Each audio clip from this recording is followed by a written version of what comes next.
Nacional y secretario general de Cambiemos. Un gusto siempre Carlos, que nos gusto. acompañen por acá. Timoteo Zambrano, Luis Augusto Romero y Antonio Ecarri vienen llegando de una gira de España, en un contexto donde el mundo nuevamente vuelve a tomar atención respecto a lo que ocurre en Venezuela. Días previos a esta gira de España de estas tres organizaciones políticas. En Colombia veíamos un acercamiento de más de 20 países para abordar precisamente Venezuela como agenda, el tema de las garantías electorales y por supuesto los temas que tienen que ver con la sociedad. Esto ocurre, el encuentro de ustedes ocurre posterior, por supuesto, a esta situación en Bogotá. ¿Cómo están percibiendo el impacto que puede tener? Hay un cambio respecto a la perspectiva hoy del tema de Venezuela, porque parecía haber quedado en un segundo plano por un tiempo previo a que Petro estuviese planteando esta reunión. Bueno, Carlos, muchas gracias. Bueno, yo creo que todavía está en un segundo plano, pues todavía no ha llegado a un plano que despierte el interés global como estuvo durante mucho tiempo. Sin embargo, la iniciativa Petro es una iniciativa importante en la cual él planteó este encuentro, ese es un encuentro que es una conferencia política internacional donde en definitiva lo que está planteado es el tema grueso de las sanciones y ver cómo de manera conjunta si es posible desescalar las sanciones, aunque sea a nivel de las decisiones que toma la OFAC con las licencias, y lo que plantean distintos sectores de buscar un calendario electoral. Bueno, yo creo que... Es algo progresivo en ese sentido, ¿no? Bueno, sí, eso puede ser encadenado, quizás pudiera ser, pero pienso que es una iniciativa demasiado importante que tenemos que respaldar, y cuando estuvimos en España justamente este fue uno de nuestros planteamientos de la necesidad de poder fortalecer ese mecanismo, que por primera vez vemos a una comunidad internacional que llega en un son, digamos, en una actitud de cooperar, de cooperación y no de injerencia. Eso es por una parte. Y lo otro es que no llega polarizada. Importante, porque hasta ahora era la polarización como el elemento central de los encuentros internacionales en el caso venezolano.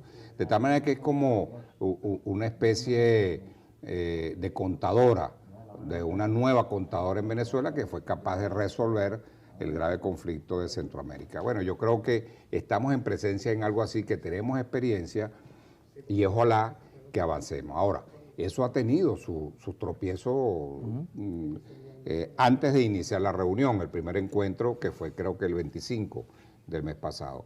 ¿Y por qué tuvo un primer tropiezo? Que fue la salida acordada entre Estados Unidos y Colombia de Guaidó, claro, transitando por el territorio colombiano, y fue muy malo porque eso de alguna manera empañó, lograron el objetivo, esos sectores de Estados Unidos, yo diría que lo que le llaman los halcones de Estados Unidos, en generar una turbulencia a ese encuentro tan importante que generó desconfianza adentro en los delegados que habían de 20 países, de 20 gobiernos.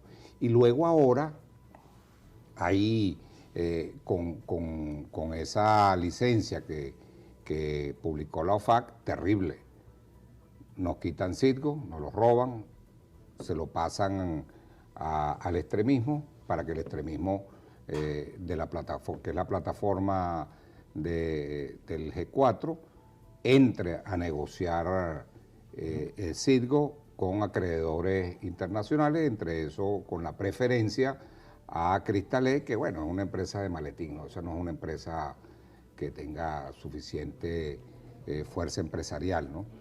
Y luego le entregan, como ellos mismos dicen, le entregan una cuenta que estaba congelada de 346 millones de dólares, se lo entregan también a la misma plataforma. Una cosa insólita, increíble con las necesidades que hay en este país. Y luego hay un juez que no sé dónde saldría esa decisión, en qué se fundamenta, pero no tiene fundamento alguno, que el avión que reposa secuestrado en Argentina, se lo cambien de secuestrador, de ahí lo envíen a Estados Unidos. Bueno, o sea, Carlos, en presencia de qué estamos. Si realmente Estados Unidos quiere. Claro, que estuvo en Bogotá, claro, también que un estuvo en Bogotá representante. y que además entiendo por informaciones que a uno le llegan que estuvo en contra de lo que pasó con Guaidó. Bueno, y fíjate que apenas pasó lo de Guaidó, no sé si que lo destituyen o es que él renuncia o es una decisión administrativa, sale el embajador James Story, no sé, lo regresan a Washington y nombran a un nuevo embajador, no sé ante quién, ante qué gobierno, porque no existe ya el gobierno de Narnia, pero bueno, aquí hay un solo gobierno, pues sin duda alguna. Es decir, yo creo que lo que han debido haber hecho es trabajar con este nuevo mecanismo que me parece importantísimo, que es esta conferencia donde hay 20 gobiernos. Yo creo que eso sería importante. Hay un solo gobierno y parece también haber una sola oposición, porque en esa conferencia asistió la plataforma unitaria. Bueno, es lamentable. Estados Unidos reconoce a la plataforma unitaria. ¿Ustedes dónde quedan en todo esto? No, ellos reconocen porque es que eso tenemos que caracterizarlo de esta manera. Acuérdate que México simboliza primero la decisión de Estados Unidos de no querer negociar de manera directa con Venezuela, con el gobierno venezolano, y entonces busca por interpuesta persona que le validen esas conversaciones y eso es la plataforma, ¿no? Que son los intermediarios frente al gobierno venezolano. Plataforma que hace, mantiene México para vender un conflicto afuera que no existe adentro y por eso mantener todos los privilegios que tiene. Entonces, sin duda alguna, sí, nosotros decimos que ese es la oposición de los Estados Unidos, o sea, que pertenece a los Estados Unidos. Nosotros no, nosotros somos muy libres, totalmente libres y como venezolanos hacemos los planteamientos que tenemos que hacer. Nosotros firmamos un acuerdo el 16 de septiembre del 2019, gobierno y oposición, y eso nos trajo hasta aquí, hasta lo que vivimos hoy. Hay una normalidad política, indudablemente tenemos todavía rezagos del conflicto que tenemos que resolver, como presos, como migración, etcétera. Y por eso nosotros decimos, bueno, vamos a cambiar un poco este escenario y vamos a cerrar México, que se venga a Venezuela ese diálogo, y en Venezuela formamos, tenemos un nuevo diálogo, no a partir del conflicto, que es importante, Carlos, sino a partir de la economía, a partir de los hechos sociales, de los servicios públicos, bueno, del tema que es muy importante del salario, en fin, de la calidad de vida. Es decir, yo creo que todo eso es el debate que tenemos que dar interno y aprovechar este tipo de contadora que se ha creado en Colombia para que aquí se debata el tema importantísimo que nos afecta terriblemente a todos los venezolanos, que son las sanciones. Entonces, yo creo que esa combinación, teniendo el nuevo diálogo en Venezuela más incluyente, donde estén sectores académicos, donde estén los sectores productivos empresariales, laborales, ONG, en fin, gremios. No solo políticos, no solo los sectores no solo políticos. Partidos políticos, porque es que ahí a veces es un mal concepto. Nosotros en el 2002-2003 teníamos 6 sectores representados en la mesa de cada lado y yo creo que eso fue importante, cambiamos el sistema electoral, bueno, hubo una cantidad de temas que algún día podemos hablarlo. Pero creo que algo parecido necesitamos hacer ahora, algo mucho más abierto, y que ese nuevo acuerdo concluya en un pacto de Estado de 6, 7 grandes puntos para Venezuela para los próximos 15 o 20 años. Nos toca política exterior. Las reacciones a esta gira de Avanzada Progresista, Cambiemos y la Alianza del Lápiz en España nos hicieron esperar. Leopoldo López ha dicho 2 días después, un día después, es que estos son los aliados de Maduro, es que esta gente está tratando de hacerle el juego, de lavarle la cara al régimen, como dice ese sector político. ¿Ustedes cómo responden a esto? Porque si vamos a un diálogo, la importancia de por lo menos de los actores políticos es que puedan ponerse de acuerdo entre quienes de alguna manera se oponen a quienes están en el poder, entendiendo que todo el que no esté en el poder se opone al que está en el poder, pero parece que entre ustedes, los sectores de oposición, es imposible, ¿no? Un acuerdo, una reconciliación. Es más fácil hablar con el gobierno que hablar con la oposición. Nosotros estamos abiertos siempre, el sector democrático de la oposición, a entendernos con quien sea. Nosotros no tenemos problemas, nosotros no tenemos ese prurito.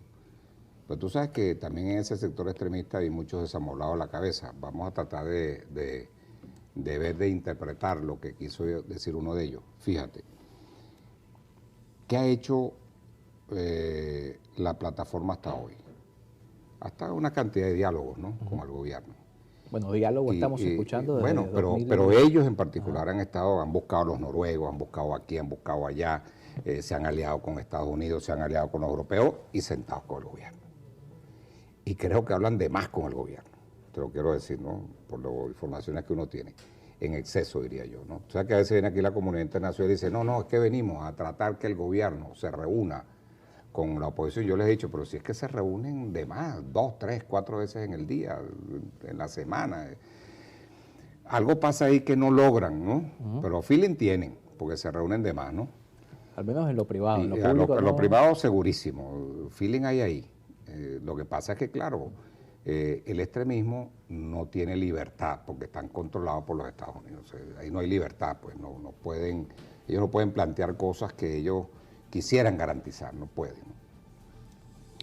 Bueno, en eso ha estado el extremismo de manera permanente.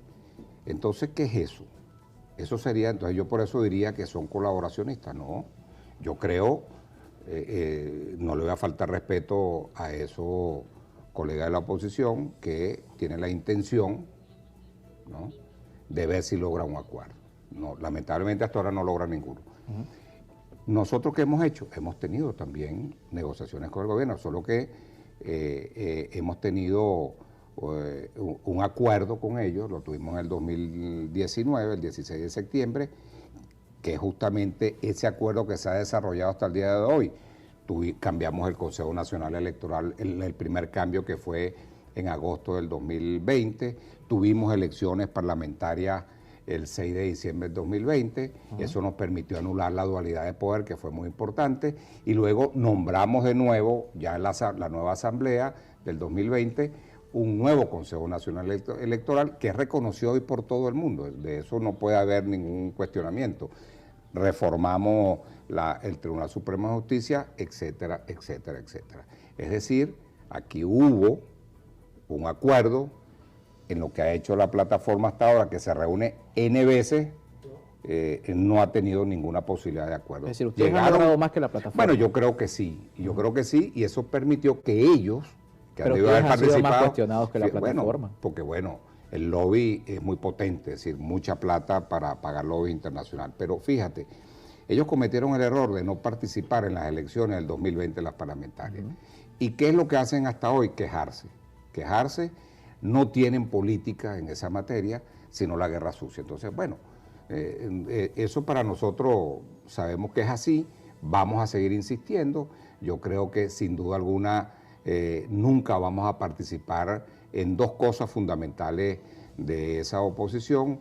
Una, en llamar a la abstención. Eso jamás lo vamos a hacer. Y dos, nunca haremos la petición de sanciones contra el país. Por lo menos esa te la puedo decir de entrada. Y ellos tendrán que darle una explicación a este país en algún momento de su vida, que no la han dado hasta ahora, de ese tipo de acciones que ellos han venido actuando y tratando de imponerle a un sector de la sociedad venezolana, a la sociedad venezolana contra el país. Entonces, nosotros hemos tenido acuerdos, ciertamente, hemos hecho una negociación. Ahora, nunca hemos tenido una alianza, que eso es distinto, ¿no? Ahora, ¿y cómo se plantean ustedes? Ya nos queda claro respecto al tema de las sanciones y a la abstención, pero ¿cómo se plantean de frente al tema de la unidad? Porque hoy parece que se impone, según las encuestas, la idea de que, aclaramos, Timoteo Zambrano ha dicho en otras oportunidades que él está a favor del consenso, claro. Aquí lo ha dicho en nuestro espacio, pero el consenso hoy es la primaria, así lo acuñan algunas personas en nuestro espacio, y las encuestas hablan de una sociedad que quiere ir a primarias. Quien quede fuera de esa primaria puede considerarse un divisionista, puede considerarse que no está en favor de la unidad. ¿Cómo se plantean ustedes esto? No, yo creo que aquí tuvimos, sencillamente lo voy a recordar, 2015, que ganamos los 2/3 prácticamente de la Asamblea Nacional, ahí fue por consenso. Ahí había más o menos 10.000, 12.000 candidatos y logramos un consenso de los sectores opositores para tener una sola plancha en las elecciones parlamentarias. Siempre he creído que las primarias son una solución reducida de los partidos políticos, no es una solución para la sociedad. Y lo que participan son las maquinarias de los partidos. Eso no resuelve el problema. Y vemos las encuestas, esas mismas encuestas que tú te refieres, vemos chiquitico, delgadito las preferencias electorales. O sea, eso no es representativo. La brecha entre candidatos. No, eso es una cosa, eso es un suspiro. Quiere decir que esa no es la ruta. Segunda cosa, que creo que es importante. Yo creo y creemos en este sector de la oposición democrática que esas primarias van a tener desertores muy pronto, porque hay mucha contradicción. Y fíjate que eso es un hecho interesante. Ahí no hay certeza, porque, ¿cómo está César? Ahí no hay certeza porque cada quien plantea una cosa distinta en cuanto a la confiabilidad de las propias primarias. Por ejemplo, bueno, yo voy si se mantiene las cactahuellas. Otro dice, no, yo no voy si hay cactahuellas. Cada quien pone sus condiciones. Entonces tú tienes una incertidumbre. ¿Cómo tú le das certeza a la gente? Ni a su propio sector le dan certeza. Bueno, no hay diálogo entre ellos. Hasta ahora tú no has visto que dos partidos se ponen de acuerdo, que tres partidos, porque esa es, como te digo, una solución de los partidos estrictamente. Eso no es una solución que involucra a la sociedad. El consenso es mucho más amplio, mucho más abierto, puede hacerse a la luz pública.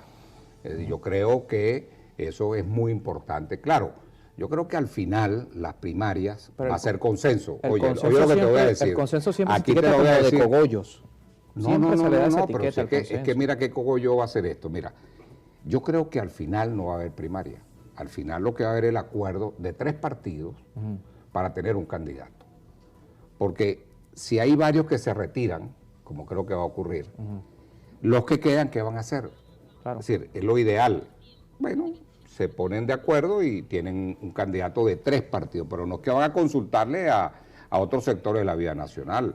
Cuando nosotros hablamos, llegó el momento de una coalición alternativa en Venezuela, es justamente para ir mucho más allá de los partidos, que vengan otros sectores a integrarse y a participar en ese debate este año, porque este es un año de definición en el sector opositor.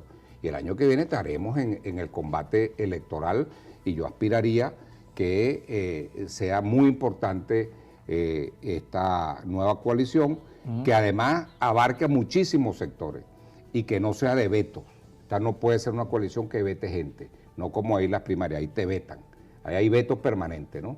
Y creo que lo que están preparando es la salida de una de las candidatas porque le es incómoda, ¿no? a esa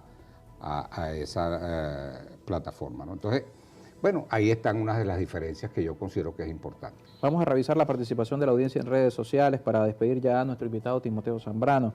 Vamos a comenzar con el estado de Barinas. Gerardo Peña nos escribe desde Altamira de Cáceres. Buenas tardes. Para el señor Timoteo, él habla de extremista al G4. El G4 los llama ustedes alacranes, otros colaboracionistas. ¿Qué mal ejemplo dan si se quieren llamar opositores? Hay un número mayoritario de venezolanos que pedimos, por favor, pónganse de acuerdo, piensen en el país. Está bien que hablen de sanciones, pero usted, señor Zambrano, no se le escucha hablar del saqueo. Bueno, es que hay tantos temas, eso lo hemos hablado muchas veces en este país, y hay un saqueo muy importante también, ¿no? Que tiene que ver con las sanciones, muy importante. José Félix Daboín desde Trujillo nos escribe, señor Timoteo, ¿qué está haciendo la oposición por la discriminación hecha a los jubilados y pensionados? Se están muriendo de hambre. Por cierto, lo uno con otro comentario que nos había llegado de Adolfo Silva desde Araure, que le pedía a la Asamblea que legisle para el tema de los impuestos, porque rinde poco la platica y baja el dólar, que nos tienen fregados, dicen por acá.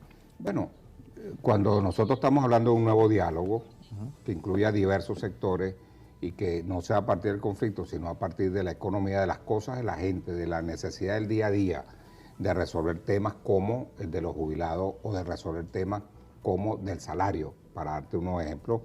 Se trata de eso, ir a trabajar con la gente y que el escenario que ha planteado Petro, que es el de esta conferencia política, sea el escenario para tratar los temas que tienen que ver con las sanciones. Yo creo que ahí, y además los temas de un cronograma electoral, lo que está planteado, bueno, yo creo que esos dos escenarios nos pueden ayudar a resolver muchos de los temas del día a día que tenemos en Venezuela.